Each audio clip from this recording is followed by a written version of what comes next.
পৈতৃক সম্পত্তি নিয়ে আপন দুই ভাই তামিম এবং সাকিবের মধ্যে সবসময় দ্বন্দ্ব লেগেই থাকতো।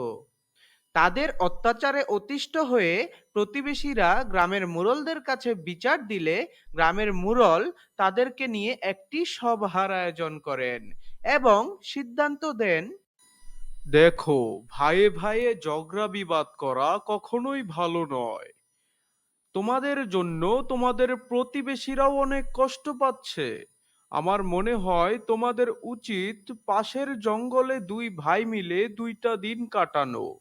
এতে তোমাদের সঠিক শিক্ষা হবে। মরলের কাছে দুই ভাইয়ের নামে বিচার দিলাম, কিন্তু মরল তাদের দুই ভাইয়ের বিচার না করে জঙ্গলে কেন যাইতে বলল? আমি তো কিছুই বুঝলাম না, তুই কিছু বুঝেছিস নাকি? মরলে যেহেতু এই রায় দিছে, তাহলে ভাই বা হই নাই দিছে। বুঝতে পারছ? মনে হয় এই কামে এতে ওদের দুই ভাইয়ের মধ্যে ঝগড়া বিবাদের মীমাংসা হইব। মুরলের দেয়া আদেশ বাস্তবায়নের জন্য তারা দুই ভাই জঙ্গলের উদ্দেশ্যে রওনা দেয় এবং তারা দুজনে একসাথে থাকার সিদ্ধান্ত নেয়, কারণ জঙ্গলটা অনেক ভয়ঙ্কর ছিল।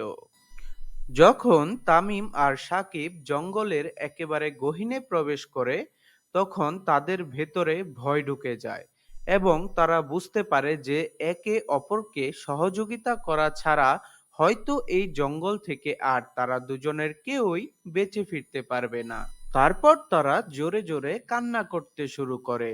সেই কান্নার শব্দ শুনে একটি বাঘ তাদের কাছাকাছি চলে আসে, কিন্তু তারা তা টেরও পায়নি। হলুম। শোনো বাঘ মামা, তুমি আমাকে খেয়ে নাও, কিন্তু আমার ভাইকে খেও না। না বাঘ মামা, না, তুমি আমাকে খেয়ে নাও, আমাকে খেয়ে নাও, তা আমার ভাইকে ছেড়ে দাও। বাহ, তোদের দুই ভাইয়ের তো খুব মিল।